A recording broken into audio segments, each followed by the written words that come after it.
God, I look to you, and I won't be overwhelmed. Give me vision to see things like you do. God, I look to you, and you're where my help comes from.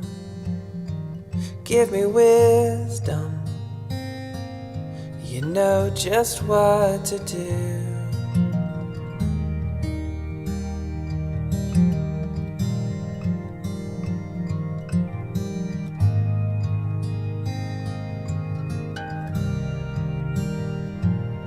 God, I look to you, and I won't be overwhelmed.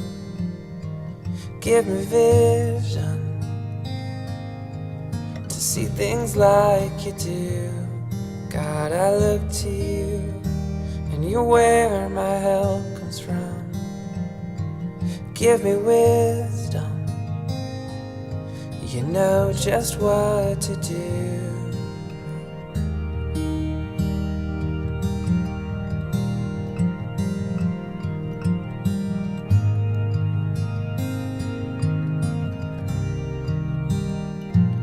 And I will love you, Lord, my strength. And I will love you, Lord, my shield. And I will love you, Lord, my rock. Forever all my days I will love you, God.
Mari kita perkatakan 5 arti Pentakosta yang ketiga. Yang pertama, Pentakosta ketiga adalah pencurahan Roh Kudus yang dahsyat di zaman ini, melebihi yang terjadi di Azusa Street. Yang kedua, Pentakosta ketiga akan mengakibatkan penuaian jiwa yang terbesar dan yang terakhir sebelum Tuhan Yesus datang kembali. Yang ketiga, Pentakosta ketiga akan membangkitkan generasi Yeremia, yaitu anak-anak muda yang dipenuhi oleh Roh Kudus, cinta mati-matian kepada Tuhan Yesus, tidak kompromi terhadap dosa, dan akan bergerak untuk memenangkan jiwa. Yang keempat, Pentakosta ketiga lahir di Indonesia dan bergerak ke bangsa-bangsa. Gerakan ini dari timur ke barat dan akan kembali ke Yerusalem. Yang kelima, Pentakosta ketiga akan memberikan kuasa untuk menyelesaikan amanat agung, dan setelah itu Tuhan Yesus datang kembali. Tetap semangat, Tuhan Yesus memberkati. Shalom saudara, beberapa dari kita mungkin pernah merasa ada hambatan dalam pertumbuhan iman, sehingga kita sering mempertanyakan, apakah saya sudah mengalami pertumbuhan iman? Dalam edisi Voice of Pentecost kali ini, kita akan membahas tentang bertumbuh harus disengaja.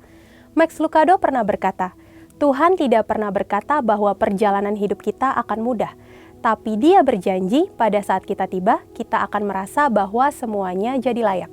Kata-kata di atas mengingatkan kita bahwa Tuhan tidak pernah berjanji perjalanan iman kita akan mudah, tapi Ia berjanji bahwa pada akhirnya semuanya akan sepadan dengan perjuangan dalam perjalanan hidup kita.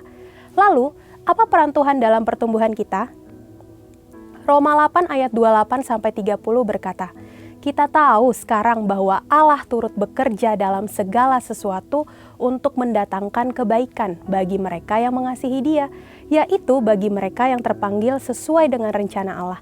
Sebab semua orang yang dipilihnya dari semula, mereka juga ditentukannya dari semula untuk menjadi serupa dengan gambaran anaknya, supaya ia, anaknya itu menjadi yang sulung di antara banyak saudara, dan mereka yang ditentukannya dari semula, mereka itu juga dipanggilnya, dan mereka yang dipanggilnya, mereka itu juga dibenarkannya, dan mereka yang dibenarkannya, mereka itu juga dimuliakannya. Dari 3 ayat ini, kita bisa melihat ada 5 peran Allah dalam pertumbuhan iman kita. Yang pertama, Tuhan yang memilih. Kita adalah orang-orang pilihannya. Kita harus meresponi Dia dengan datang padanya. Yang kedua, Tuhan yang menentukan. Dari tujuan, arah, sasaran yang dipercayakan kepada kita, yaitu untuk menjadi serupa dengan gambaran anaknya. Yang ketiga, Tuhan yang memanggil. Ia mengundang kita untuk mendekat. Dari perspektif lainnya, Ia memanggil nama kita, kita dikenal olehnya, dan bukan orang asing bagi Allah, Raja segala raja. Yang keempat, Tuhan yang membenarkan. Saat kita mendekati Tuhan, kita butuh dibenarkan. Justifikasi diberikan dalam iman akan korban salib Kristus. Keselamatan itu hasil pemberian dalam iman. Yang terakhir, Tuhan yang memuliakan. Tuhan menganugerahkan kemuliaan kepada siapa Ia berkenan. Bila perkenanan ada, maka kemuliaan diberikan. Di bagian inilah perjuangan kita menjadi penting. Dalam hidup ini, kita juga harus bekerja sama dengan Roh Kudus dalam pertumbuhan iman kita. Roh Kudus yang adalah roh kemuliaan diberikan kepada orang percaya. Bukan hanya untuk memberikan kuasa menjadi saksi, tetapi Roh Kudus yang memampukan kita untuk mematikan perbuatan-perbuatan daging orang percaya. Selain mematikan perbuatan daging kita, Roh Kudus juga menyertai di dalam berjuang menanggung penderitaan sebagai orang Kristen. Apa saja sih perjuangan kita sebagai orang percaya? Yang pertama, berjuang melawan dosa. Contohnya, penipu yang tidak menipu lagi, pembohong yang berjuang untuk jujur. Yang kedua, berjuang melawan keinginan daging. Contohnya, tidak membeli barang sel yang tidak perlu, melawan godaan gengsi. Yang ketiga, berjuang melawan keinginan dunia. Contohnya, tidak menggunakan cara-cara dunia untuk mencapai tujuan, tidak harus kaya untuk sukses. Yang terakhir, berjuang karena menderita atas nama Tuhan. Contohnya, siap dijauhi oleh orang lain karena hidup dalam kebenaran, siap menderita karena nama Kristus. Kita percaya dengan penyertaan dari Roh Kudus, kita mampu untuk berjuang menanggung penderitaan-penderitaan tersebut. Karena ketika kita memilih untuk menjadi Kristen, sudah otomatis kita juga akan memikul salib Kristus. C.S. Lewis pernah berkata, "Jika Anda menginginkan sebuah agama yang membuat Anda merasa nyaman, maka saya sangat tidak menganjurkan kekristenan. Oleh sebab itu, dengan berbagai perjuangan dan ketidaknyamanan yang kita hadapi sebagai orang percaya, pertumbuhan harus disengaja. Setiap perbuatan yang orang percaya lakukan bisa berujung pada 2 hal, yaitu bertumbuh menjadi serupa seperti Kristus atau kebalikannya, semakin menjauh dari Kristus. Saya berdoa bahwa kita semua bersepakat dengan Roh Kudus untuk mau bersama-sama diubah menjadi serupa dengan gambarnya dalam kemuliaan yang semakin besar. Memang memutuskan untuk berubah menjadi seperti Kristus tidak mudah, tapi Yesus memberikan janji bahwa Ia yang memulai pekerjaan yang baik di antara kamu akan meneruskannya sampai pada akhirnya, pada hari Kristus Yesus. Segala puji dan hormat hanya bagi Dia. Untuk penjelasan lebih lengkapnya dari tim teologi kami, silakan buka link yang ada di atas atau scan QR Code yang tersedia. Maranatha, Tuhan Yesus memberkati kita semua.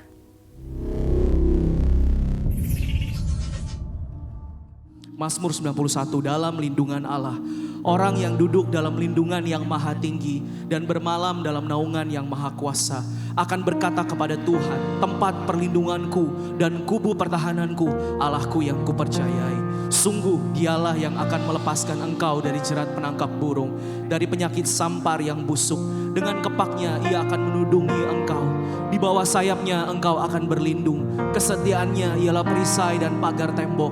Engkau tak usah takut terhadap kedahsyatan malam, terhadap panah yang terbang di waktu siang, terhadap penyakit sampar yang berjalan di dalam gelap, terhadap penyakit menular yang mengamuk di waktu petang.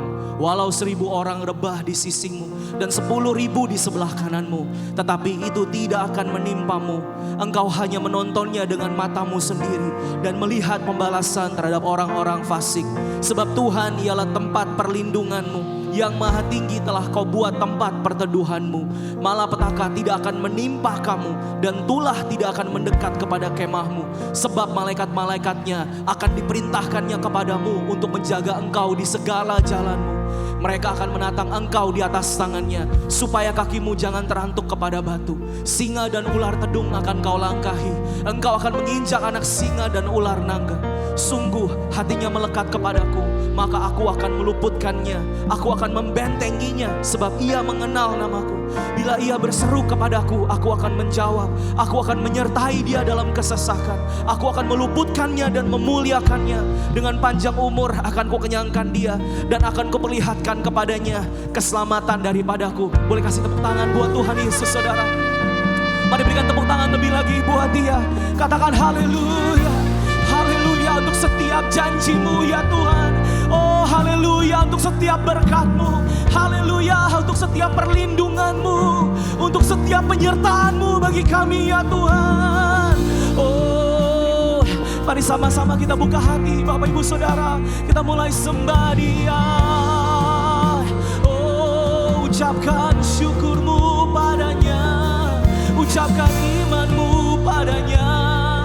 Oh ya Bapa, ya Yesus, Kau hadir di tengah kami.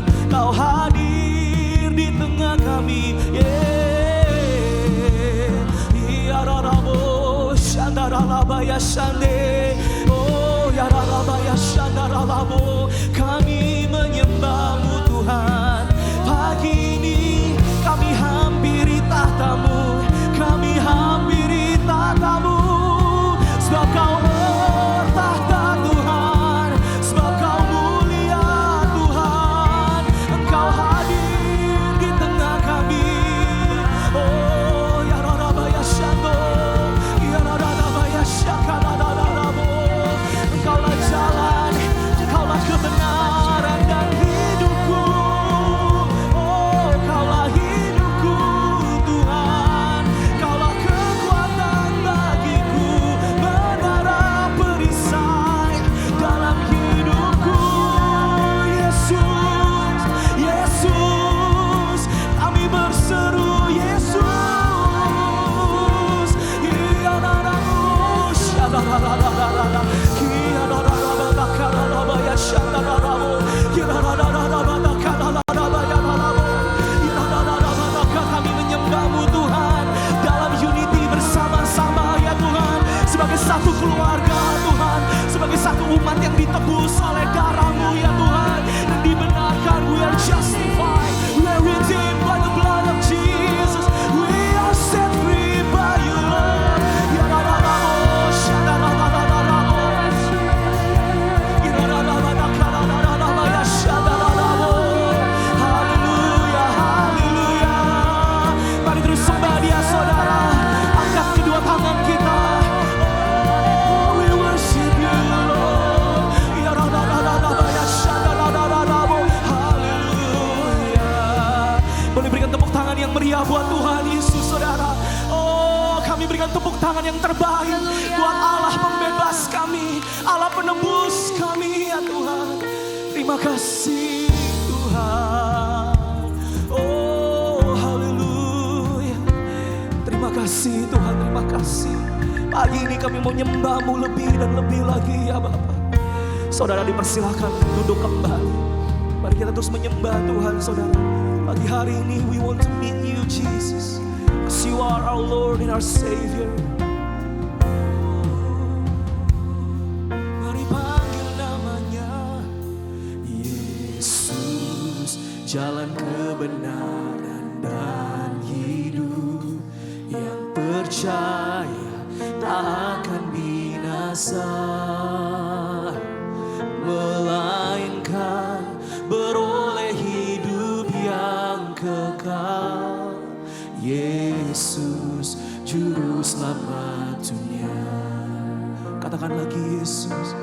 Oh Yesus, Yesus, jalan kebenaran dan hidup. Dia telah menang kalahkan dunia. Darahnya tebus seluruh kuasa. Yesus juru selamat dunia. Yesus kau penuh, kami panggil namamu. Yesus kau pembelaku. Yesus kau penyembuh.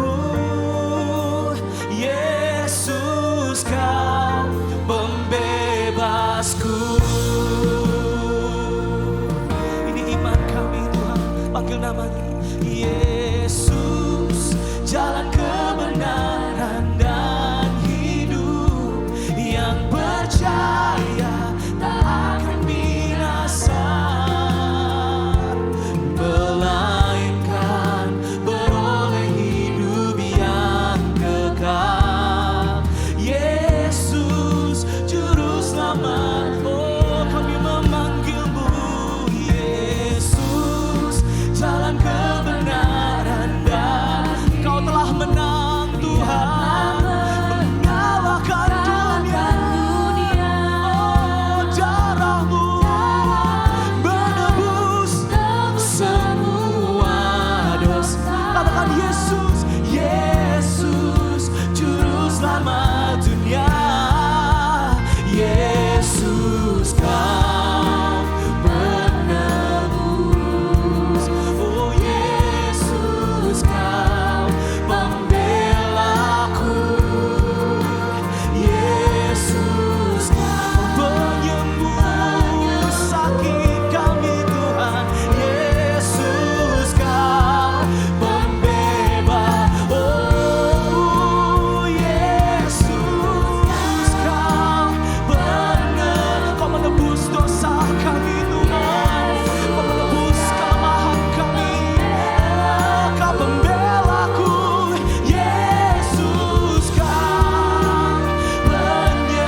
Yesus kau benar. Mari sambil angkat tanganmu. Yesus, kami nyatakan Yesus, Tuhan Yesus, Yesus, kau sungguh-sungguh membebaskan kami. Oh Yesus, kau pembebasku. Sekali lagi, Yesus, kau penebus. Yesus, kau pembelaku. Yesus, kau penyembuh. Amin. Yesus, kau pembebasku. Mari berikan tepuk tangan buat Tuhan. Oh haleluya, Engkau yang membebaskan kami Tuhan. Engkau yang beri jalan keluar kami ya Tuhan.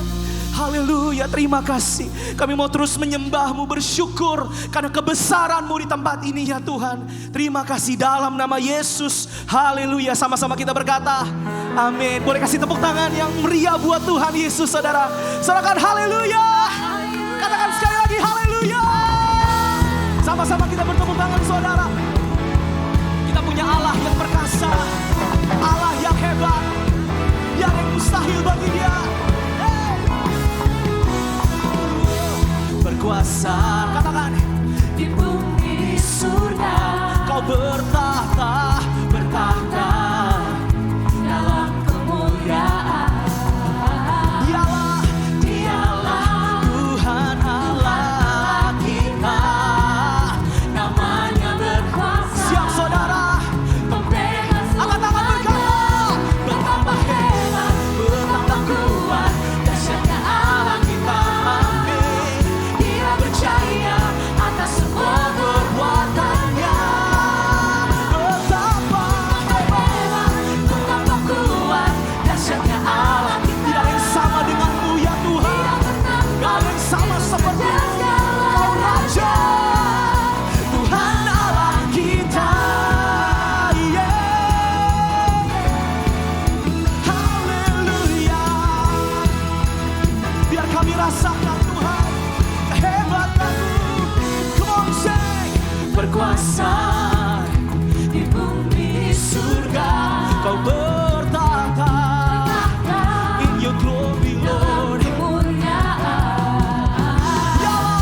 Dialah Tuhan Allah kita, namanya berkuasa. Nama Yesus di atas segala nama. Haleluya, come on church. Betapa hebat, betapa kuat, dahsyatnya Allah kita. Dia berjaya atas semua perbuatannya.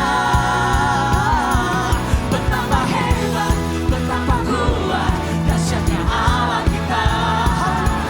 Dia bernama Yesus Raja segala raja. Tuhan, Tuhan Allah kita. Yang percaya sorakan haleluya. Terima kasih Tuhan. Kami percaya Engkau Allah yang masih melakukan mujizat hari-hari ini. Sama-sama angkat kedua tangan kita saudara. Dengan iman kita berkata, betapa hebat, betapa kuat, dahsyatnya Allah. Percayakah saudara, Allah kita Allah yang dahsyat. Amin saudara. Perbuatannya sungguh ajaib. Betapa hebat, betapa kuat, dahsyatnya Allah. Yesus, Dia ternama, Yesus Raja segala. Betapa hebat, betapa kuat, dahsyatnya Allah kita. Dia berjaya atas semua perbuatannya. Betapa hebat, betapa kuat, dahsyatnya Allah kita. Dia ternama, Yesus Raja segala raja. Deklarasikan Tuhan Allah kita.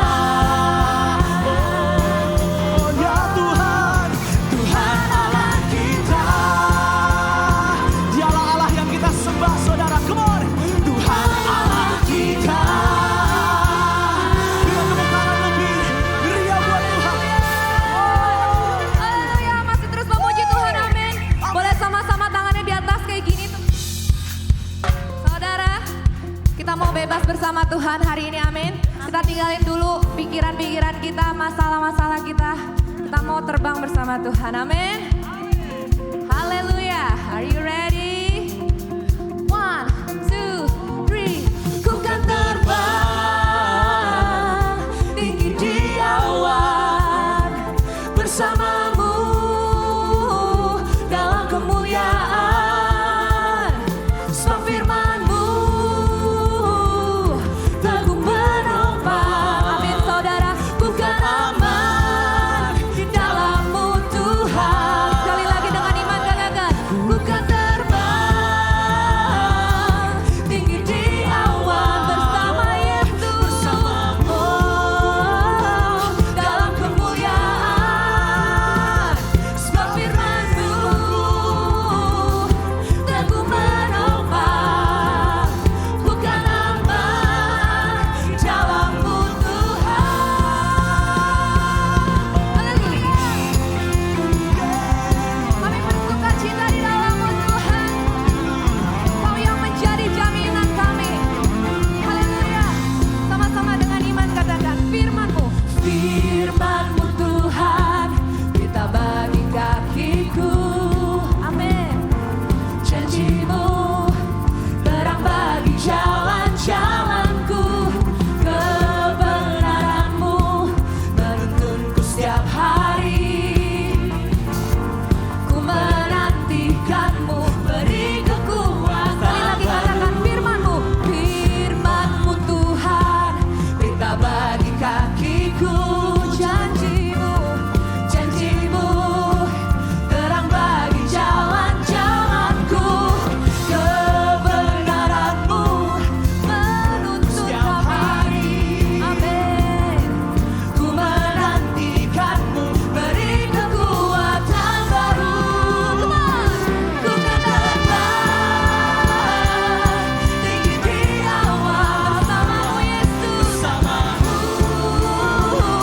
dalam kemuliaan. Sebab firman-Mu teguh menopang. Bukan aman di dalam-Mu Tuhan. Jalan-Mu di atas jalan-jalanku. Yes Lord. Rancangan-Mu melebihi rancanganku. Firman-Mu sungguh telah membebaskanku. Berjalan lebih tinggi. Percaya saudara? Jalan bersama Yesus. Kita rentangkan tangan kita. Ku kan terbang tinggi di awan bersama-Mu dalam kemuliaan. Kita mau memandang Yesus saja. Apapun yang terjadi, tetap memandang kepada Tuhan. Amin. Ku kan aman di dalam-Mu Tuhan. Ku kan terbang tinggi di awan bersama-Mu Yesus. Bersama-Mu dalam kemuliaan. Sebab firman-Mu teguh menopang. Bukan aman di dalam-Mu Tuhan. Bukan aman di dalam-Mu Tuhan. Bukan aman di dalam-Mu Tuhan.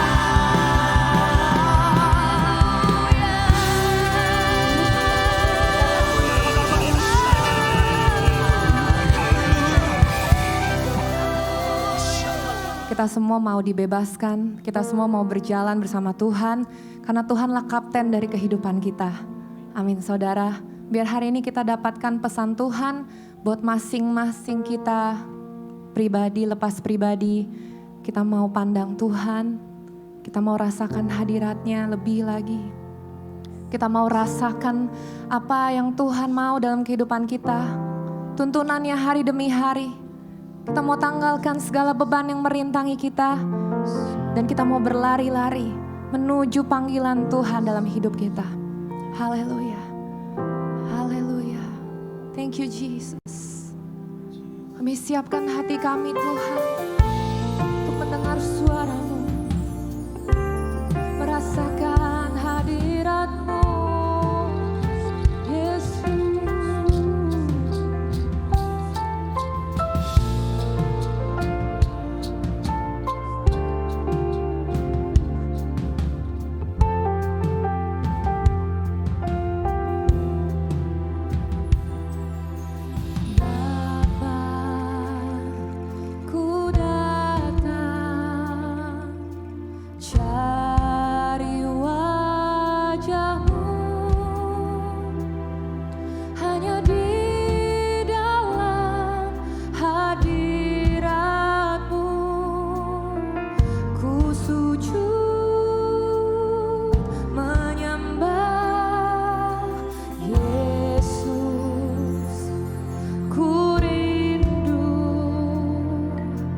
kita sembah bukan Allah yang mengingkari janjinya, tapi Allah yang kita sembah, Allah yang mengingat semua janji-janjinya. Oh, Allah yang melihat kerinduan hati kita, Allah yang penuh dengan kasih, mengerti bahasa tetesan air mata. Itu Engkau ya Bapa, itu Engkau ya Bapa. Untuk itu kami memuji-muji-Mu, apapun yang terjadi, kami tetap menyembah-Mu, kami tetap memuji-Mu, kami tetap mengagungkan Engkau. Kaulah pemilik hidup ini. You're the center of our lives. You're the center of our lives.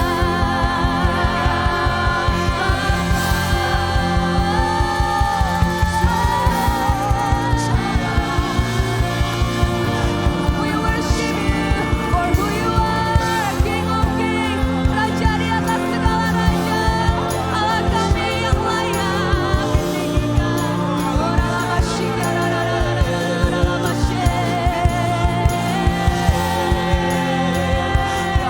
Datanglah kerajaan-Mu Tuhan, jadilah kehendak-Mu di bumi ini, di rumah kami, di keluarga kami, seperti di surga.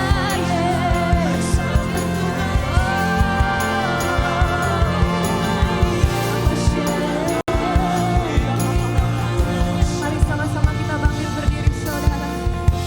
Kita mau hormati hadirat-Nya di tengah-tengah kita. Oh, sebab Dia terlebih rindu memulihkan kita. Sebab Dia terlebih rindu menjamah kita. Oh, Roh Kudus, Roh Kudus. Oh, barui hati kami Tuhan. Oh, baharui pikiran kami ya Roh Kudus. Oh, penuhi hidup kami. Kami tak lagi kering Tuhan. Kami tak lagi biasa-biasa aja dalam hidup ini. Bersama-Mu Tuhan. Kami mau memuji-Mu apapun yang terjadi. Bukan karena berkat-Mu, bukan karena kehebatan kami, karena kasih-Mu.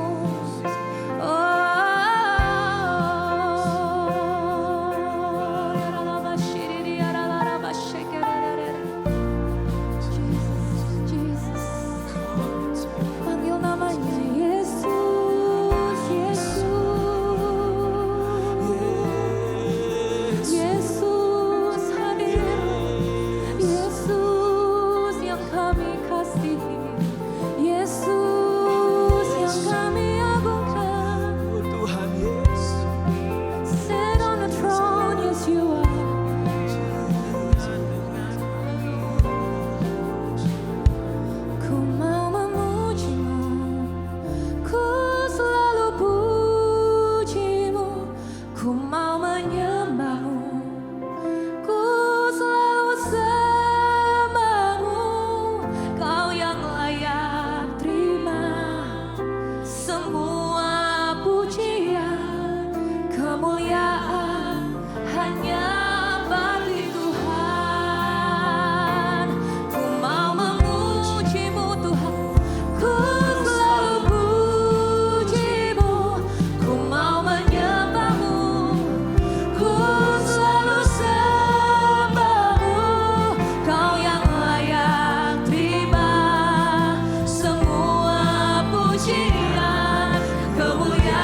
sendiri Tuhan. Biar kehidupan kami mencerminkan kemuliaan Tuhan. Biar kehidupan kami Tuhan membawa kemuliaan Tuhan. Buat setiap orang yang kami jumpai. Terima kasih Tuhan kalau kami ada hari ini. Itu karena janji-Mu. Kalau kami ada hari ini Tuhan. Itu karena perkataan firman. Dan kami percaya Tuhan. Engkau tidak pernah sekalipun tidak menepati janji-Mu buat kehidupan kami. Karena itu Tuhan kami mau belajar Tuhan. Bukan hanya kami percaya pada janji-Mu, tapi kami percaya kepada Engkau yang membuat janji itu buat kami. Kalau pada hari ini Tuhan, kalau kami ada yang hari-hari ini kehilangan harapan. Kalau pada hari ini Tuhan kami mungkin sudah mau menyerah dengan kehidupan kami. Tuhan ingatkan kembali janji yang Tuhan katakan buat Engkau. Setiap perkataan yang Tuhan katakan, itu akan terjadi. Kami percaya Tuhan. Kami bersyukur Tuhan buat keluarga kami. Buat pekerjaan kami, buat bisnis kami. Buat anak-anak kami Tuhan. Kami percaya Tuhan. Kami ditopang oleh kasih karunia Tuhan dan janji Tuhan. Dan itu membuat kami kuat Tuhan sampai hari ini Tuhan. Makasih Tuhan kami mau menyerahkan kehidupan kami. Untuk kami lebih percaya pada janji-Mu Tuhan. Daripada setiap apapun yang kami lihat di dunia ini Tuhan. Keadaan mungkin tidak berubah dalam kehidupan kami. Tapi kami tetap pegang janji kebenaran firman Tuhan. Makasih Tuhan. Kuatkan kami Tuhan. Bangkitkan kami kembali Tuhan. Biar iman percaya kami Tuhan. Terus dimurnikan, diuji Tuhan. Sehingga tidak ada satupun Tuhan dalam kehidupan ini kami mengandalkan manusia, kami mengandalkan fasilitas apapun Tuhan. Tapi kami mengandalkan Engkau yang menjadi Tuhan penguasa kehidupan kami. Makasih Tuhan, berbicara buat setiap kami Tuhan. Sampaikan apa yang menjadi isi hati Tuhan buat jemaat-Mu di tempat ini. Karena kami butuh kebenaran firman Tuhan. Untuk kami terus melangkah dalam panggilan kami. Untuk kami menyelesaikan apa yang menjadi kehendak Tuhan. Kami butuh kekuatan firman-Mu Tuhan. Makasih Tuhan, urapi hamba-Mu, urapi setiap kami yang mendengarkan. Kami mau kembalikan semua pujian, kemuliaan, kebesaran hanya bagi nama Tuhan. Dalam nama Tuhan Yesus. Semua yang percaya katakan, amin, amin. Kasih kemuliaan buat Tuhan. Yes, silakan duduk Bapak Ibu. Selamat siang, shalom. Senang sekali bisa melayani di tempat ini, GBI Puri House of Blessing. Nama saya Dudung Hadi. Saya datang dengan istri saya dan dua rekan saya. Kami sudah menikah 23 tahun dan kami melayani di Bandung dalam pelayanan yang namanya Elijah Movement. Pelayanan Elijah Movement ini adalah sebuah komunitas pergerakan yang interdenominasi. Ini bukan under sebuah gereja, tapi kami melayani bersama dari berbagai gereja tubuh Kristus yang ada di kota Bandung. Dan kami melayani dalam camp pemulihan yang kami adakan. Dari camp untuk generasi muda, teens, dewasa muda, dan juga untuk pasangan muda. Puji Tuhan dari 2005 kami memulai pelayanan ini dan sampai hari ini Tuhan masih bekerja dengan luar biasa. Saya percaya bahwa pemulihan Elijah itu bicara soal spirit untuk memulihkan bapa dengan anak dan anak dengan bapa. Pemulihan dimulai dari rumah, everything start at home. Apa yang Tuhan mau kerjakan itu selalu berasal dari rumah terlebih dahulu. Baru itu akan berdampak buat banyak hal dalam kehidupan kita. Dan ini anak kami, Jessica dan Joel. Dan kami mengalami kasih karunia Tuhan dalam kehidupan rumah tangga kami. Itu sedikit perkenalan dan kali ini saya dikasih judul bicara soal komunitas karena ini adalah bulan di mana campaign Cool, Community of Love. Setiap kita yang ada di dalam jemaat di GBI Puri ini, saya percaya bahwa kita harus tergabung dalam yang namanya komunitas. Kenapa? Kita harus bangun sebuah komunitas yang sehat dan kuat. Build a healthy and strong community. Itu adalah sebuah keharusan supaya apa? Supaya jemaat Tuhan, tubuh Kristus di tempat ini bisa menyelesaikan kehendak Bapa bagi dunia. Tuhan bekerja di perjanjian lama dengan perjanjian baru itu berbeda. Di perjanjian lama, Tuhan memilih orang demi orang personal untuk melakukan kehendak Tuhan di zamannya.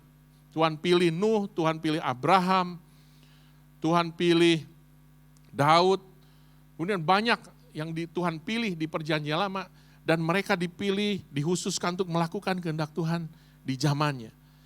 Tapi di perjanjian baru, Tuhan pilih juga personal demi personal, tapi mereka dipilih Tuhan untuk membangun sebuah komunitas.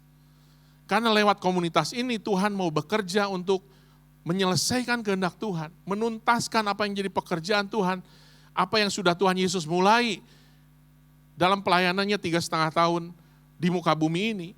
Dan itu diselesaikan lewat apa? Lewat komunitas. Karena itu penting sekali kita harus tergabung, terkoneksi dengan yang namanya komunitas, untuk kita juga bisa mengikuti, menyelesaikan apa yang menjadi kehendak Tuhan dan rencana Tuhan. Nah, saya ilustrasikan bahwa tubuh kita, tubuh manusia itu terdiri dari banyak anggota tubuh. Dan anggota tubuh itu terdiri dari berbagai banyak sel yang menyusun setiap anggota tubuh.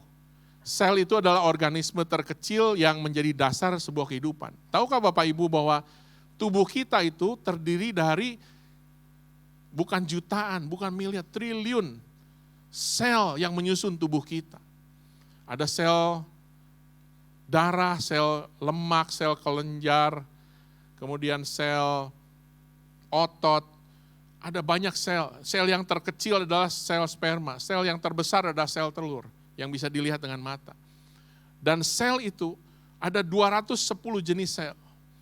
Bayangkan tubuh kita itu benar-benar Tuhan ciptakan dengan luar biasa dan sempurna. Dan setiap sel ini harus bertumbuh. Kenapa? Karena pertumbuhan tubuh dan anggota tubuh itu tergantung dari sel. Nah, gereja diibaratkan itu sebagai tubuh Kristus.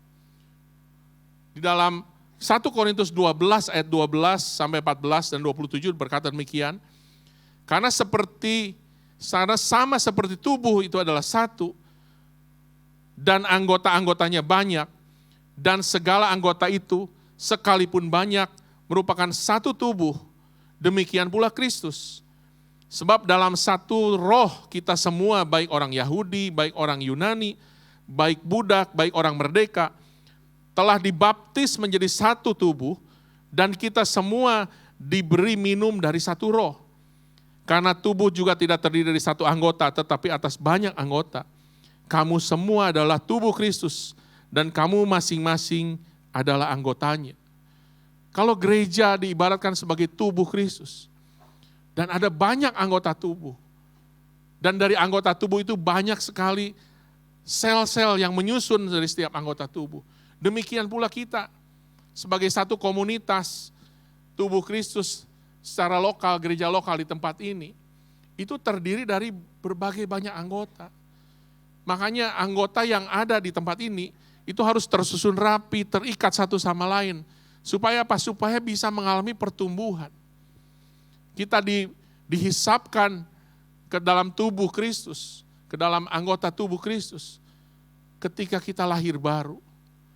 Jadi Bapak Ibu, kita ketika lahir baru, secara rohani kita dihisapkan, kita disatukan dalam tubuh Kristus, dan kita diberi minum dari roh yang sama. Karena itu penting sekali buat setiap kita untuk mengerti bahwa setiap kita tidak bisa hidup sendiri. Sel itu tidak bisa hidup sendiri di luar tubuh. Karena begitu sel hidup sendiri, sel itu akan mati. Hari Rabu kemarin, kakaknya dari Teddy itu mengalami kecelakaan. Kita ditelepon, oh ini Emil, namanya Emil. Emil kecelakaan di jalan tol di Purwakarta. Mobilnya hancur, mobilnya kalau dilihat, wah rasanya nggak mungkin ini. Kalau nggak parah gitu nggak mungkin gitu. Tapi ternyata cuma sobek di bagian hidung, ya, sama mulut, sama ada sedikit di mata. Dilarikan langsung ke rumah sakit, Tapi di rumah sakit 8 jam nggak diapa-apain. 8 jam dibiarin. Ternyata hidungnya itu sobek ya dan sangat dalam. Dan kulitnya itu kan terbuka gitu. Jadi ketika nggak diapa-apain, Teddy itu datang kemudian udah kita pindahkan aja ke rumah sakit di Bandung. Sampai di Bandung dengan berbagai macam prosedur yang sulit. Sampai di Bandung, rumah sakit di Bandung bilang, kenapa ini nggak ditindak? Harusnya langsung itu dijahit, minimal dijahit. Kenapa? Karena itu kulit yang terbuka, dibiarkan 8 jam, kulit itu jadi mati. Jadi akhirnya harus ngambil kulit di bagian tubuh lain untuk nutupin kelenjar kulit yang kulit yang mati itu. Demikian pula itulah sel. Kalau sel terlepas dari anggota tubuh, tidak diberi makan, tidak diberi supply oleh tubuh, sel itu akan mati. Nah, kita sebagai anggota tubuh Kristus harus tergabung di dalam namanya komunitas. Karena di tempat itulah kita ngalamin kehidupan, kita bertumbuh. Bertumbuhnya tubuh itu tergantung dari pertumbuhan sel. Ketika selnya tidak sehat, tubuhnya juga otomatis tidak sehat. Kan itu sebuah gereja lokal, ada parameter bagaimana kita menjadi gereja yang sehat dan kuat. Kita buka dalam Kisah Rasul 2 ayat 41 dan 47. Ini adalah bicara soal parameter bagaimana kita membangun sebuah komunitas yang sehat dan kuat untuk melakukan kehendak Tuhan. Orang-orang yang menerima perkataan itu memberi diri dibaptis dan pada hari itu jumlah mereka bertambah kira-kira 3.000 jiwa.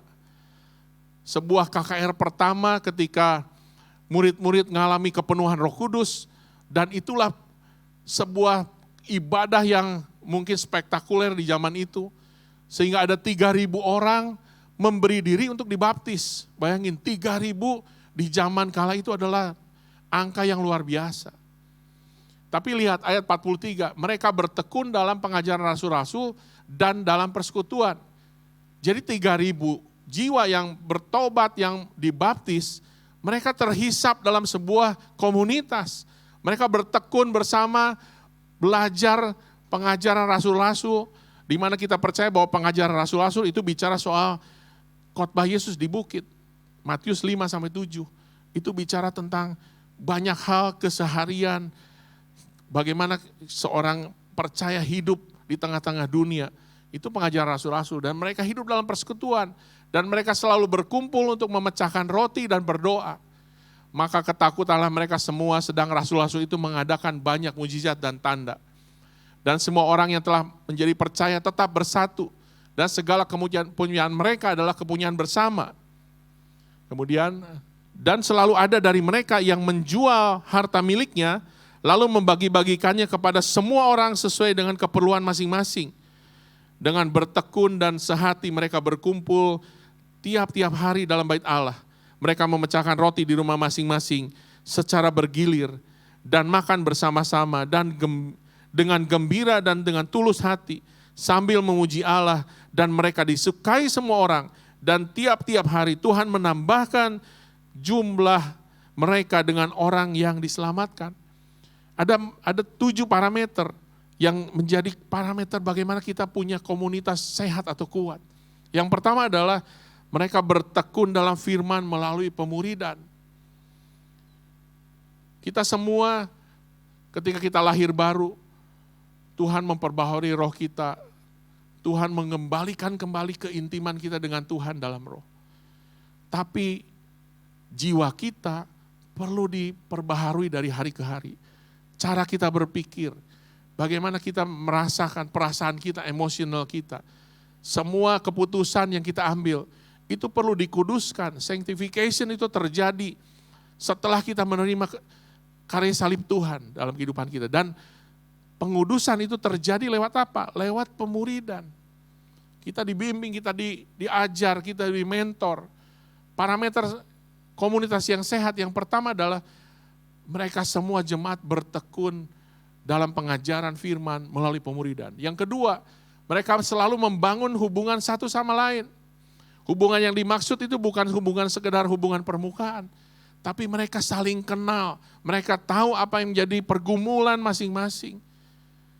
Kalau kita satu komunitas, jangan sampai kita hanya kenal sekilas, kemudian kita mungkin ketemu, kita adakan komsel bersama, nyanyi-nyanyi, sharing firman, pulang.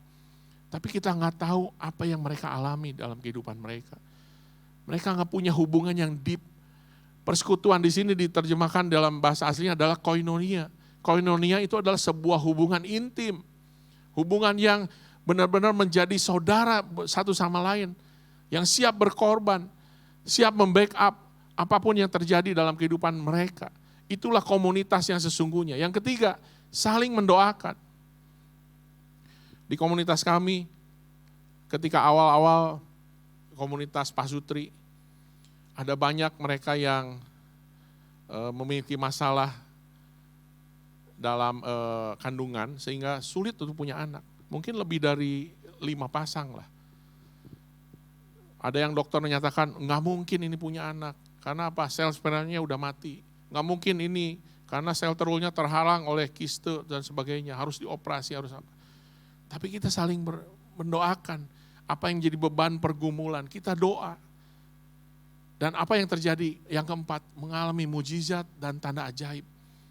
Semua yang punya masalah itu sehari ini punya anak. Ya, salah satunya ini Teddy nih.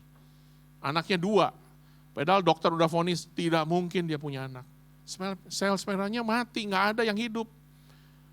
Kalaupun ada yang hidup itu nggak sehat. Sedikit sekali jumlahnya.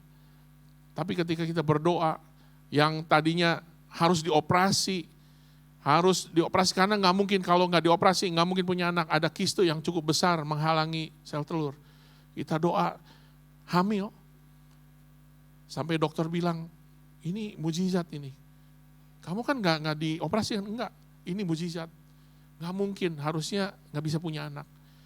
Dan itulah yang terjadi dalam komunitas. Ketika kita saling kenal pergumulan satu sama lain, kita doakan, saling mendoakan. Saya percaya ada mujizat yang ada terjadi di tengah-tengah komunitas yang kita ada.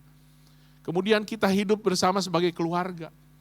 Ini di ayat ini parameternya sangat berat. Mereka menjual barang properti mereka, aset mereka, kemudian mereka bagi-bagikan buat yang membutuhkan.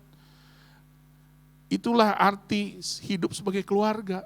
Enggak hanya sekedar bicara, oh kita family, dalam komunitas kita satu keluarga, kita saudara, tapi kita berkorban untuk saudara sendiri aja nggak bisa. Pernah satu kali kita adakan gathering, beberapa komunitas kita kumpul, di situ Tuhan gerakan kita mengadakan sesuatu hal yang belum pernah kita lakukan. Waktu itu kita bilang kita mau kumpulkan persembahan. Wah, kalau kumpulkan persembahan kan biasa ya. Biasa, kita edarkan waktu itu pakai dus kalau nggak salah.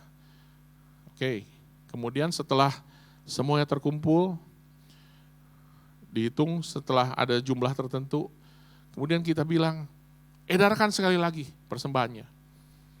Kali ini kalau yang nggak bawa cash, tulis di secari kertas. Mau kasih berapa? Kasih yang terbaik buat Tuhan. Diedarkan lagi.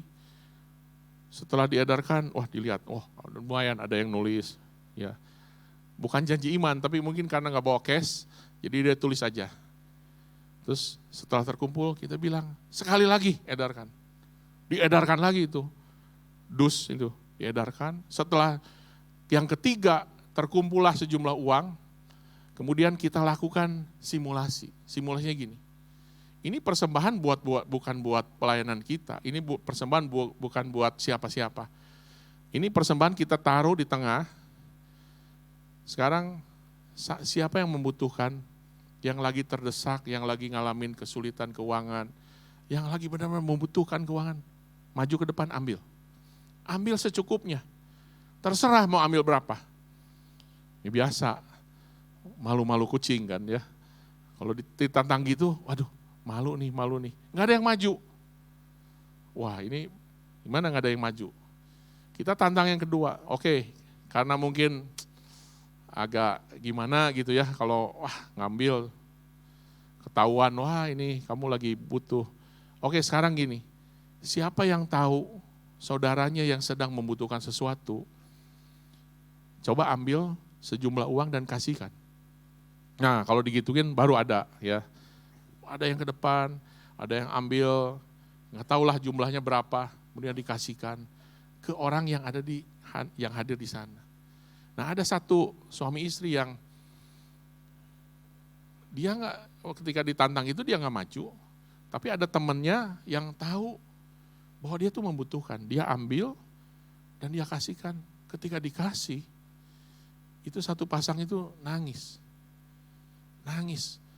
Kenapa nangis? Dia bilang, ya memang saya lagi bergumul, saya mau membayar uang sekolah buat anak saya masuk ke SMA. Dia seorang guru, ini kita adakan waktu COVID nih, waktu 2021. Jadi ketika itu, waduh, penghasilan gak tentu, income gak tentu, pekerjaan gak tentu. Sedangkan kebutuhan ada. Ketika dikasih, dia nangis sekali. Dan ketika dilihat jumlah yang dikasih, itu benar-benar tepat seperti yang dia butuhkan.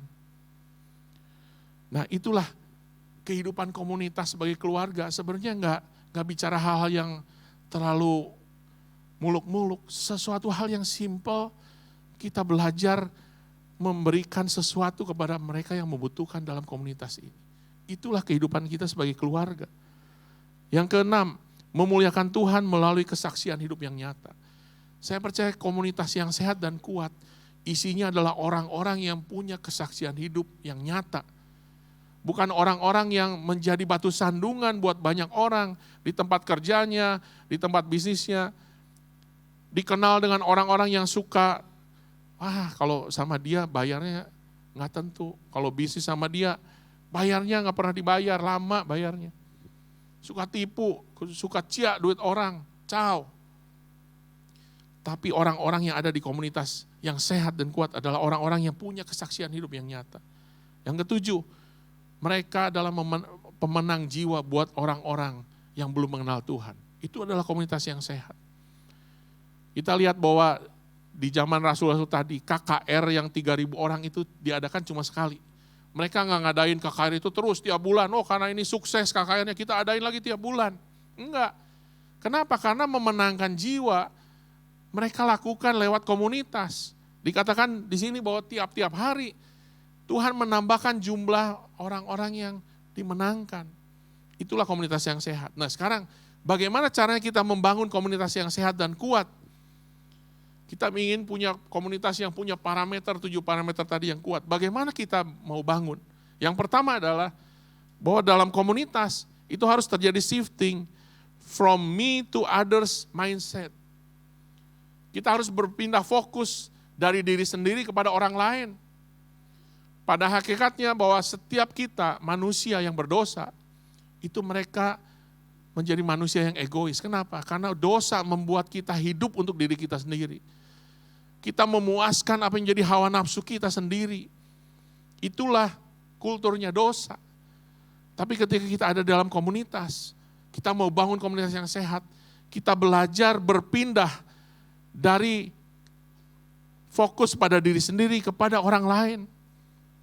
Ada banyak di sekitar kita yang mungkin kita punya pergumulan, tapi orang lain punya pergumulan yang jauh lebih berat. Dan ketika kita mulai belajar mau meninggalkan yang namanya fokus untuk diri sendiri, kita belajar melayani orang-orang lain. Karena lewat kita melayani orang, terjadi pertumbuhan rohani dalam kehidupan kita. Ketika kita saling melayani dan saling membangun. Dalam komunitas, inilah prinsip yang Tuhan sudah berikan. Ketika kita mau bertumbuh, belajar fokus sama orang. Enggak fokus untuk diri sendiri. 1 Korintus 14 dikatakan ketika kita berkumpul, hendaklah tiap-tiap orang mempersembahkan sesuatu. Jadi bukan datang ke komunitas, ke kul, itu untuk mencari, kira-kira saya mau dapat berkat apa ya?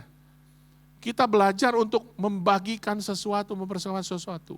Yang seorang mazmur, yang seorang lain pengajaran, atau penyataan Allah, atau karunia bahasa roh, atau karunia untuk menafsirkan bahasa roh. Tetapi semuanya itu harus dipergunakan untuk membangun. Jadi ada proses di mana kita bertumbuh dalam komunitas, itu bukan karena kita dengar firman terus. Itu namanya kita jadi obesitas. Ya. Terlalu banyak firman, nggak pernah praktek obesitas. Tubuh saya kenapa gede? Bapak Ibu udah tahu jawabannya. Terlalu banyak makan, kurang olahraga. Nah ini contohnya ya. Tapi saya pernah kurus ya Bapak Ibu. 2017 saya pernah kurus, karena waktu itu diet, olahraga. Tapi nggak bertahan lama. 6 bulan, seret lagi gitu. Sekarang posisinya ya cukup tinggi lah, ini cukup peak ini. Saya harus mulai lagi, harus perbanyak doa puasa kelihatannya. Tapi ketika kita belajar melakukan firman, kita melayani orang, disitulah pertumbuhan rohani kita ada. Enggak pernah ada pertumbuhan rohani terjadi ketika kita hanya diam di rumah, diam di kamar, berdoa, baca firman, terus nggak ngapa-ngapain. Enggak pernah ada. Tapi ketika kita berinteraksi dengan orang dalam komunitas, kita tolong orang, kita bantu orang, kita nasehatin orang. Ada orang-orang yang punya mungkin karunia untuk menasehati, untuk mengajar, untuk memberi, untuk memimpin, lakukan itu. Dan ketika kita melayani orang, karunia kita makin tajam. Amin. Kita akan bertumbuh. Yang kedua, kita harus shifting dari close to disclose lifestyle. Berpindah dari kehidupan yang tertutup, memakai topeng, menjadi kehidupan apa adanya, jujur, terbuka, dapat dilihat. Memang manusia kebanyakannya nggak ingin terlihat lemah, nggak ingin terlihat penampilannya kurang baik, apalagi nggak ingin terlihat berdosa. Semuanya pengen terlihat suci, baik-baik saja. Kalau ditanya gimana kabarnya suami istri, gimana, baik? Baik.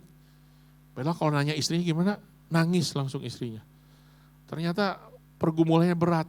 Tapi kalau nanya suami, oh baik, semuanya oke. Ya, di Instagram kasih foto-foto yang wah lagi berdua honeymoon. Padahal mau cerai. Ya, itu banyak terjadi. Kehidupan mereka memakai topeng.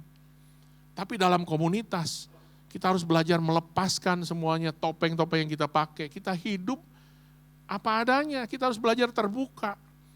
Komunitas yang sehat adalah komunitas yang dimana isinya orang-orang yang belajar terbuka apa adanya dan nyaman untuk terbuka. Firman Tuhan katakan, jika kita mengaku dosa kita, maka Ia adalah setia dan adil. Sehingga Tuhan akan menyucikan kita dan mengampuni kita dari segala kejahatan. Tidak ada dosa yang tidak bisa Tuhan ampuni. Semua Tuhan bisa ampunin. Dengan syaratnya kita harus akui. Kalau kita datang ke dokter, apakah pernah kita datang ke dokter, dok coba tebak sakit saya apa? Saya nggak mau ngomong. Wah itu dokternya bisa stres itu. Tentu dokter harus nanya, kamu sakit apa? Oh saya buang-buang dok. Sejak kapan? Secara detail. Kamu makan apa? Terus berapa kali sehari buang-buangnya? Terus ya lebih detail lagi. Wah, itu menandakan bahwa kita harus belajar terbuka supaya kita mau sembuh. Nah firman Tuhan yang kedua yang dikatakan, hendaklah kamu saling mengaku dosamu dan saling mendoakan supaya kamu sembuh. Bukan supaya kamu diampunin atau dosanya disucikan, tapi supaya kamu sembuh. Ternyata keterbukaan itu adalah awal untuk kita mengalami pemulihan dari Tuhan. Komunitas adalah tempat yang paling cocok untuk bisa terbuka. Dan setelah kita terbuka, kita bisa menjadi surat yang terbuka buat orang-orang melihat apa yang terjadi dalam kehidupan kita. Karena untuk jadi teladan, untuk jadi saksi, itu nggak perlu kehidupan yang sempurna Bapak Ibu. Kehidupan yang apa adanya, kehidupan yang benar-benar natural, asli gitu, nggak dibuat-buat. Kami melayani pasutri, suami istri. Di komunitas kami ada komunitas pasutri. Dan kalau kita cerita, ya kita cerita apa adanya. Kalau kita baru saja ribut, ya kita cerita. Jangan pikir, wah ini udah jadi pemimpin kok sama istri aja masih ribut. Itu memang kejadian sehari-hari kan, itu yang kita alami kan sehari-hari.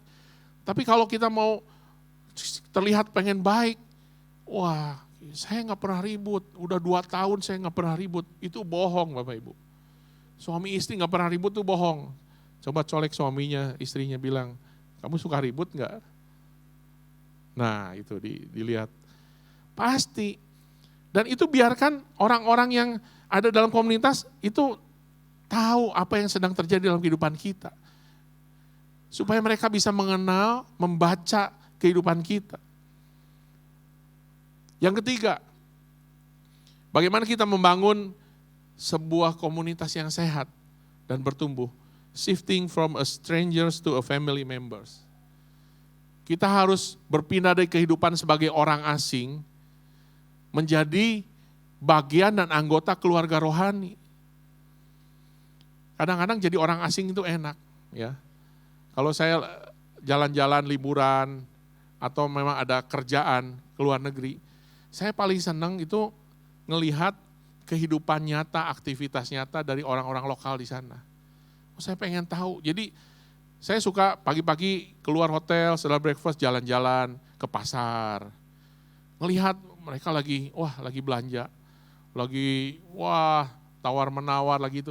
Itu asik gitu. Terus kemudian makan ke tempat, bukan ke tempat turis, ke tempat-tempat orang-orang lokal di sana makan. Melihat kehidupan mereka. Nah, kenapa saya senang? Ya saya orang asing. Saya bukan bagian dari mereka. Karena saya cuma beberapa hari kemudian pulang. Coba suruh tinggal di situ belum tentu saya senang, ya. Tapi dalam komunitas saya percaya bahwa kita itu adalah keluarga. Kita bukan orang asing. Kita harus benar-benar terkoneksi, kita harus berkontribusi, kita harus ada keterlibatan dalam sebuah komunitas di mana Tuhan tempatkan. Khususnya Bapak Ibu ada di sini di GBI Puri, House of Blessing. Saya percaya ini adalah keluarga rohani kita. Sehingga kita harus terkoneksi, bukan jadi orang asing yang datang ke sini, kemudian dengar, kemudian pulang, nggak kenal satu sama lain. Hanya menjadi penikmat-penikmat rohani. Nah, kenapa kita harus menjadi anggota keluarga rohani di mana kita tempat ada? Karena disitulah kita belajar hidup dalam otoritas rohani. Dengan memiliki Bapa dan Ibu rohani yang membimbing, mementor kehidupan kita bertumbuh seperti Kristus. Ada orang-orang yang care sama kita, orang-orang yang mentor. Kalau saya ada sampai hari ini, itu karena ada banyak orang-orang yang Tuhan kirim menjadi mentor, menjadi Bapa rohani buat saya. Ketika saya remaja, Tuhan kirimkan seseorang untuk mementor saya sampai saya lulus SMA. Setelah saya lulus SMA, saya kemudian pindah ke kota Bandung. Karena saya dari Tasikmalaya, saya pindah ke kota Bandung. Di kota Bandung saya juga Tuhan kirimkan yang namanya mentor dalam kehidupan saya.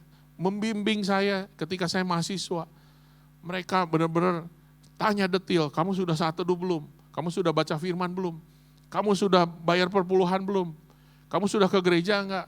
Terus ditanya, ada formnya Bapak Ibu. Yang paling berat adalah, kamu sudah menginjil atau belum? Waduh, itu kita harus jujur loh, dari Senin, Selasa, Rabu, Kamis, Jumat harus dicontreng. Wah itu mentor yang membimbing, yang membuat saya itu bertumbuh dalam Tuhan. Dan setelah lulus kuliah, ketika masuk dalam pernikahan, ada season baru, Tuhan kirimkan juga mentor-mentor dalam kehidupan saya, sampai hari ini. Dan itulah fungsinya komunitas, di mana kita terhisap dalam sebuah keluarga rohani, ada otoritas rohani.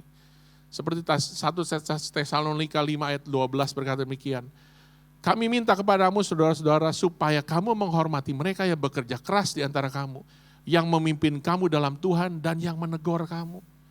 Kalau kehidupan kita hari-hari ini enggak ada yang berani tegur kita, berarti kita harus bertanya apakah kita ada dalam sebuah otoritas rohani atau enggak.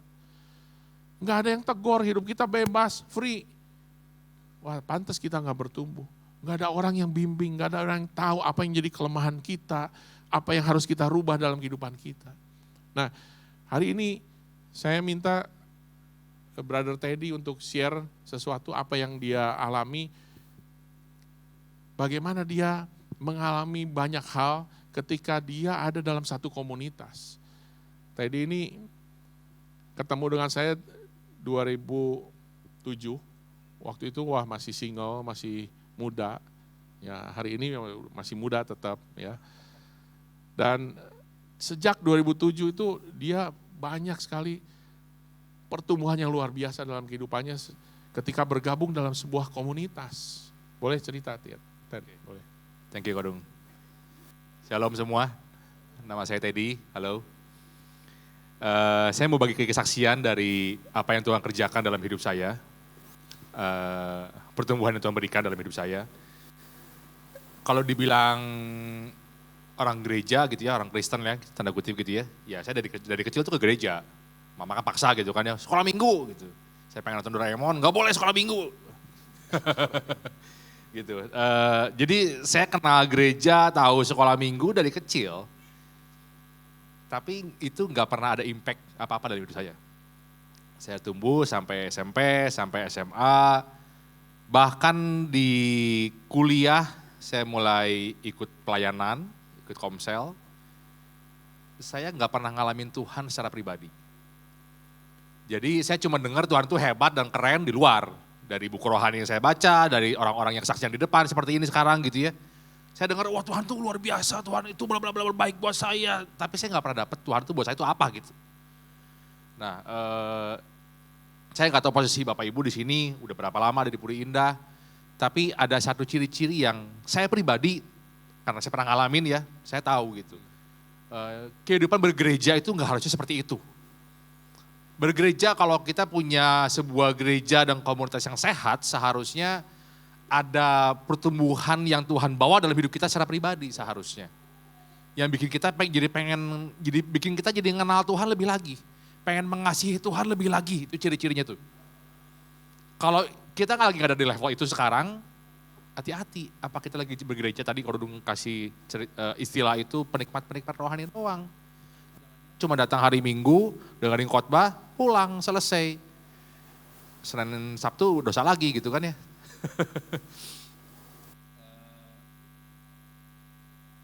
Saya banyak mengalami perubahan itu 2007 saya masuk komunitas di Elijah Movement, waktu itu belum ada nama Elijah, belum ada. 2007 saya kenal Kodudung, saya mulai masuk ke komunitas 2008. Pun saya nggak ngambil keputusan apa-apa secara pribadi. Sampai tahun 2012 saya ambil keputusan karena saya capek dengan hidup saya. Jadi dulu si Teddy di sini tuh di depan Bapak Ibu sekarang itu dulu tuh orang yang Jadi yang di depan Bapak Ibu nih itu dulu tuh orang yang egois, orang yang very emotional, gampang kesinggungan, sensi, ambisinya hidup pengen kaya gitu kan ya. Ya itulah orang kan. Ya nggak lebih dari itu. Jadi yang saya kejar dalam hidup tuh kayak gitu aja udah. 2012 tuh Tuhan ngerubah banyak sekali dalam hidup saya. Dan itu dimulai dari saya memutuskan pengen terbuka. Saya udah capek dengan hidup dengan cara saya capek gagal terus menerus, saya capek dengan di drive sama emosi. Nggak begini harusnya gitu. Dan saya mutusin pengen terbuka 2012. Dan ternyata saya nggak pernah nyangka kalau keterbukaan saya di 2012 Maret itu ternyata jadi satu awal di mana Tuhan bawa saya masuk ke sebuah perjalanan mengalami Tuhan secara pribadi. Ternyata terbukanya susah ya susah banget memang, nggak gampang terbuka loh. Karena apa ya, gengsi cowok gitu apalagi kan ya. Di situ saya terbuka dan saya ngalami banyak perubahan. Itu titik pertama tuh, keputusan saya pengen terbuka. Dan saya mulai belajar pengen dewasa secara rohani. Saya pengen belajar serius sama Tuhan gitu. Saya mulai baca firman Tuhan, saya banyak tanya. Dan dan Tuhan mulai rubah hati saya. Dan yang paling penting, saya lihat banyak teladan. Jujur dari Kodudung tuh saya lihat banyak teladan dari Kodudung itu. Jadi banyak yang nabrak pertama kali kan ya. Hidup itu harus banyak memberi. Ya, saya dulu pikirannya, ya nantilah jangan sekarang belum siap. Gue masih banyak butuh gitu kan. Tapi ternyata gak begitu Saya diajar di komunitas Elijah, memberi itu harus start dari kondisi kita hari ini. Karena itu dimulai dari sebuah komitmen. Nabrak, buat saya itu nabrak. Tapi saya coba lakukan. Saya coba berlatih diri saya untuk memberi. Dan banyak, saya gak bisa cerita detail di situ. Dalam banyak hal, saya mulai belajar Jadi kayak gini, kayak Tuhan tuh mulai lepasin satu-satu fondasi-fondasi yang saya bangun 30 tahun dalam hidup saya. Dan itu semua dibongkar, diganti dengan cara Tuhan, diganti dengan fondasi firman. Dan saya melihat gini, ada contoh kehidupan yang nyata gitu. Bukan cuman si pengkhotbah di depan ngasih khotbah yang bagus dan saya terinspirasi, bukan cuma begitu. Tapi saya ngelihat contoh orang yang menghidupi di sini. Dan saya ngelihat gimana Tuhan bekerja dalam hidup dia. Gimana hidupnya menghasilkan buah gitu. Dan itu menyenangkan loh. Dan itu menyenangkan. Kemarin saya ngobrol sama Bro Willy, sama Bro Alan, saya nggak tahu dia duduk di mana mereka. Kita kemarin tadi malam makan sate bareng-bareng. Agak sedih saya dengarnya jujur sih. Waktu saya, depan. Saya jujur agak sedih dengarnya. Waktu tahu ternyata cuma 15% katanya yang ikut komsel di gereja ini. Jadi saya cuma pengen dorong ikutan di komunitas. Dan cari sebuah tempat yang sehat. Sebuah tempat yang pemimpinnya itu menghasilkan buah dalam hidupnya. Yang pemimpin itu bukan cuma jagoan khotbah, tapi dia menghasilkan buah yang nyata kelihatan gitu. Perubahan dalam hidup dia. Dan dia nggak perlu orang yang sempurna. Nggak perlu orang yang nggak pernah bikin salah. Nggak perlu orang yang wah kayaknya udah holy banget gitu. Cincinnya di sini cincinnya jelas gitu ya. Cincin holy gitu. Nggak cari orang yang begitu, nggak perlu. Tapi hidupnya itu mengalami perubahan dari musim ke musim, dari tahun ke tahun. Dan saya belajar banyak. Sampai hari ini Tuhan, saya menikmati banyak perubahan dalam tujuan hidup, dalam value, dalam prinsip yang saya pegang. Dan itu semuanya bikin saya pengen semakin mengasihi Tuhan. Bikin saya jadi pengen semakin hidup buat Tuhan gitu. Dan saya kayak hari ini ya, kalau ditanya dengan si tadi 10 tahun lalu, hari ini saya cuma bisa bilang begini, hidup masa lalu saya itu biarkan jadi sejarah. Tapi hidup masa depan saya harus bicara tentang Tuhan. My past story is just a history, but my future life must be tell about his story. Storynya Tuhan dalam hidup saya itu apa? Karena hidup itu bukan bicara tentang hebatnya kita kok.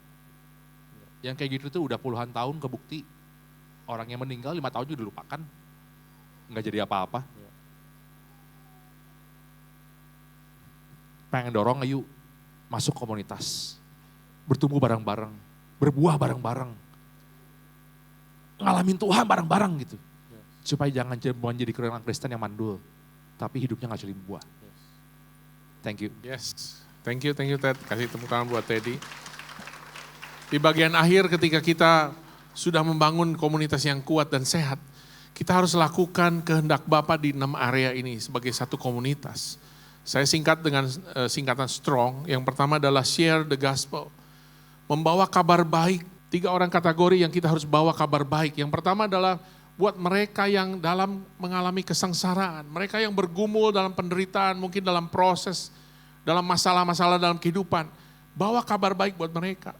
Yesaya 61 berkata demikian. Yang kedua adalah kepada mereka yang remuk hatinya, mereka yang mengalami mungkin problem-problem di secara sisi emosional, mereka terluka, mereka mengalami kepahitan. Disitulah kabar baik kita harus sampaikan. Dan yang ketiga, buat orang-orang yang tertawan, untuk membebaskan mereka yang tertawan. Ada banyak di luar sana yang masih terikat dengan pornografi kah, dengan seks bebas kah, dengan narkoba. Itulah waktunya komunitas untuk membawa kabar baik pembebasan buat orang-orang seperti itu. Yang kedua adalah testimony of life. Hidup yang jadi saksi Kristus. Kehidupan kita yang tadi dikatakan nggak usah sempurna, tapi kita belajar menjadi saksi teladan buat banyak orang lewat ketidaksempurnaan kita. Biar orang melihat proses yang terjadi ketika kita bertumbuh. Biar orang lihat proses pertumbuhan kita. Yang ketiga, radical love. Bagaimana menyatakan kasih Kristus di tengah-tengah dunia yang kasihnya udah dingin. Yang jarang sekali orang yang punya kasih yang murni. Banyak kan orang adalah kasihnya punya modus. Punya apa yang dia inginkan. Tapi kasih yang kita harus bagikan buat banyak orang adalah menerima tanpa syarat. Pernah dalam komunitas kita kedatangan orang-orang waria, gay, yang malam hari itu, kalau Bapak Ibu tahu di Jalan Bandung dulu itu Jalan Sumatera itu banyak sekali waria-waria. Nah mereka pernah datang ke komunitas. Bagaimana kalau kita tidak punya kasih untuk penerimaan buat mereka? Mereka akhirnya beberapa dibaptis, beberapa mereka akhirnya sudah meninggal karena AIDS. Tapi disitulah kita nyatakan komunitas itu komunitas yang punya radical love. Sama seperti kasih Tuhan. Kasih Tuhan menerima siapapun, orang berdosa apapun. Yang keempat, obedient lifestyle. Bagaimana kita menjadi orang-orang yang berjalan dalam ketaatan. Bukan dengan banyak pengetahuan firman Tuhan, tapi belajar taat kepada apa yang maunya Tuhan. Itulah komunitas yang seharusnya untuk melakukan kehendak Tuhan. Yang kelima, natural relationship as a family. Bagaimana kita hidup sebagai keluarga. Di tengah-tengah banyak kehancuran keluarga, banyak generasi ngalami broken home. Mereka tidak tahu apa artinya kasih dalam keluarga. Papa mamanya tidak ada dalam kehidupan mereka. Dan disitulah komunitas, belajar menjadi komunitas, hidup sebagai keluarga. Dan yang terakhir adalah melakukan kehendak Bapa lewat apa? Go and make disciple of Christ. Amanat agung, pergi jadikan semua orang murid. Saya encourage setiap jemaat Bapak Ibu di tempat ini, kalau yang belum tergabung dalam komunitas, saya percaya komunitas adalah tempat terbaik untuk kita bisa bertumbuh dalam Tuhan. Untuk kita bisa hidup apa adanya, belajar menjadi saksi, menjadi teladan bagi banyak orang. Dimulai dari keluarga. Kalau hari-hari ini mungkin di dalam keluarga kita nggak pernah terbuka satu sama lain. Suami dan istri nggak pernah terbuka, apalagi dengan anak. Belajarlah menjadi komunitas yang terbuka, belajar dalam komunitas. Kemudian yang saya encourage juga supaya setiap kita menjadi family dalam Tuhan. Keluarga-keluarga rohani buat setiap orang yang ada di tempat ini. Dan buat Bapak Ibu yang sudah tergabung dalam komunitas, mari kita terus bangun komunitas kita sehat dan kuat. Amin. Supaya kita bisa melakukan kehendak Tuhan. Cool itu bukan hanya sekedar ngumpul-ngumpul, happy-happy, ya buang waktu, cari kesibukan. Kita harus cari apa yang Tuhan mau. Ada calling dalam sebuah komunitas yang Tuhan mau taruhkan dalam kehidupan komunitas tersebut. Amin. Mari kita berdoa. Tuhan terima kasih untuk kebenaran firman Tuhan. Kami tahu Tuhan dalam waktu yang terbatas, tapi Engkau sampaikan apa yang menjadi isi hati Tuhan. Engkau berbicara lebih jauh Tuhan buat setiap kami. Supaya setiap kami sebagai jemaat Tuhan, orang percaya. Kami tahu kami tidak hidup sendirian, kami bukan lone ranger. Kami butuh orang-orang, kami butuh sahabat-sahabat. Kami butuh koinonia kami Tuhan. Orang-orang yang siap berjalan bersama kami dalam berbagai musim yang kami lalui. Sehingga dalam perjalanan ini kami mengalami pertumbuhan keserupaan Kristus. Terima kasih Tuhan untuk orang-orang yang mau memberikan dirinya. Untuk mereka mau melayani orang, memperhatikan orang lain. Untuk menjadi ketua-ketua komunitas di tempat ini Tuhan. Kami tahu Tuhan, Engkau akan memberkati hati mereka, hidup mereka yang sudah memberikan dirinya untuk mau menjadi berkat buat banyak orang. Makasih Tuhan, setiap kami jemaat di tempat ini Tuhan, kami tahu kami harus melakukan kehendak Tuhan. Dan kami tahu bahwa kehendak Tuhan akan kerjakan lewat komunitas. Dan biarlah Tuhan kami menjadi orang-orang yang terpanggil untuk terhisap dalam sebuah komunitas. Sebagai tubuh Kristus, sebagai anggota tubuh Kristus. Dan kami berfungsi di sana, kami benar-benar bertumbuh di sana. Terima kasih Tuhan, terima kasih Tuhan. Yes Lord Jesus. Jadikan aku indah yang kau pandang mulia, seturut karyamu di dalam hidupku, ajarku berharap hanya kepadamu, taat dan setia kepada. Saya undang jemaat kita bangkit berdiri sama-sama.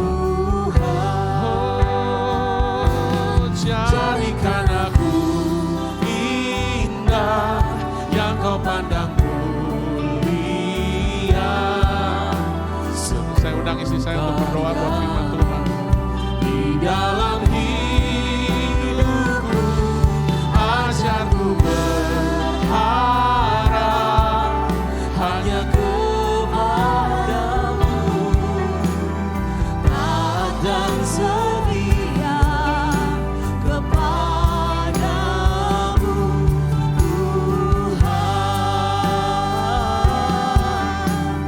Taat dan setia, taat dan setia, taat dan setia kepadamu Tuhan. Jadikan kehidupan kami indah di hadapan-Mu Tuhan. Bentuk kehidupan kami untuk kami boleh menjadi saksi-Mu Tuhan. Surat terbukanya-Mu Tuhan.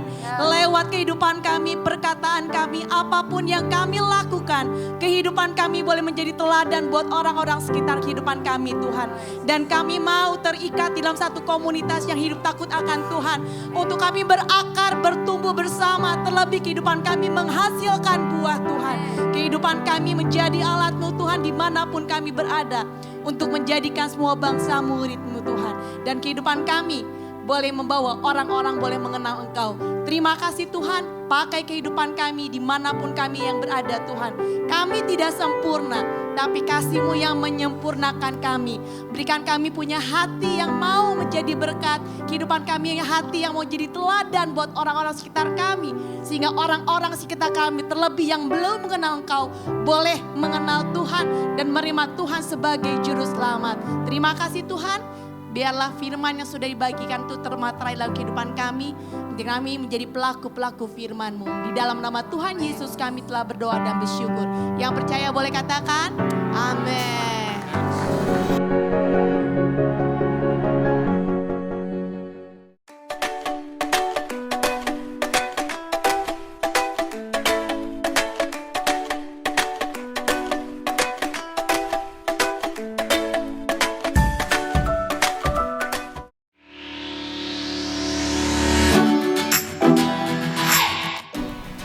Hai Church, berikut merupakan pengumuman GBI Purinda untuk minggu ini.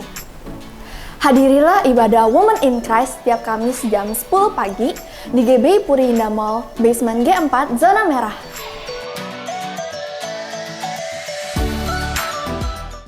Shalom saudara, kita akan kembali mengadakan kelas pendalaman Alkitab di bulan Agustus sampai bulan September.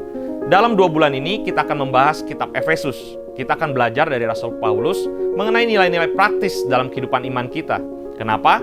Karena seringkali iman kekristenan kita ada tantangan di dalamnya. Yuk kita sama-sama belajar dan daftarkan diri Anda segera, karena saya percaya dalam pengajaran yang sehat ada iman yang kuat.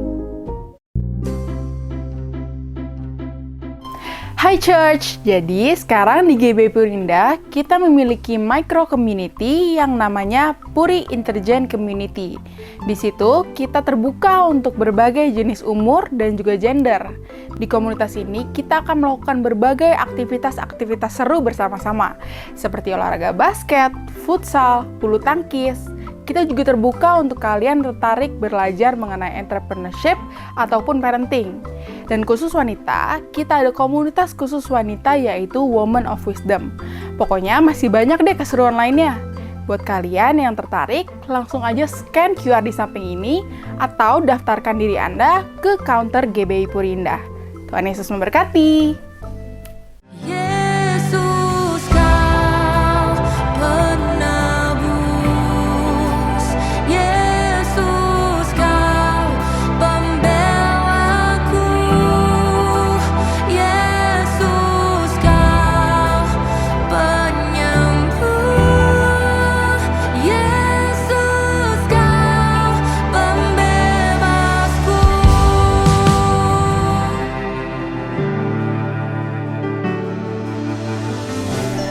Sekian informasi dari kami. Happy Sunday and God bless you. Oke saudara, silakan kita bangkit berdiri. We would like to close the service in benediction prayer. Mari kita berdoa bersama. Haleluya. Saudara diberkati dengan firman Tuhan hari ini. Amin saudara. Haleluya. Mari kita angkat tangan kita. Arahkan hatimu kepada Tuhan sang sumber berkat itu sendiri. Dalam nama Bapa, Putra dan Roh Kudus. pulanglah dan bawalah segala berkat terbaik daripada Allah Bapa. Cinta kasih daripada Yesus Kristus. Apapun yang kau perbuat, dibuatnya berhasil. Kemanapun kau pergi ada keberuntungan dan penyertaan Tuhan mengikutimu. Dan wajahnya bersinar kehidupan saudara. Dan biarlah ada persekutuan yang manis dengan Roh Kudus menyertai kita sekalian mulai hari ini sampai Dia menjemput kita di awan-awan yang permai, bahkan sampai selama-lamanya. Mari segenap umat yang telah diberkati dan siap menjadi berkat. Sama-sama kita katakan, amin. Selamat hari Minggu saudara sekalian, Tuhan Yesus memberkati.